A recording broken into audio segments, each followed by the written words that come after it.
Amid the ongoing conflict between Israel and Palestine, we look back at Gandhi Ji's stance on this issue. What were his views on the creation of Israel, and how did his philosophy of non-violence shape his opposition to the Zionist movement in Palestine? Mahatma Gandhi's stance on Israel-Palestine issue reflects his deep opposition to colonialism and imperialism. He believed the creation of the Zionist state in Palestine was unjust, as it displaced Arab Palestinians who had lived there for centuries.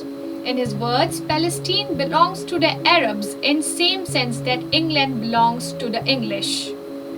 Though sympathetic to the Jews, especially given their persecution, Gandhi did not support the idea of a Jewish national home in Palestine.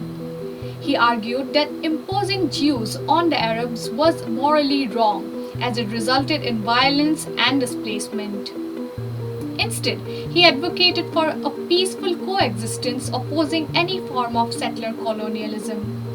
Gandhi also admired Islam's emphasis on the justice and referenced Prophet Muhammad's grandson Hussein, stating, "I learned from the Hussein how to achieve victory while being oppressed." He believed in non-violent resistance but acknowledged the legitimacy of Arab resistance in the face of overwhelming odds. Interestingly, India under Gandhi's influence initially supported the Palestinian cause during its own independence struggle.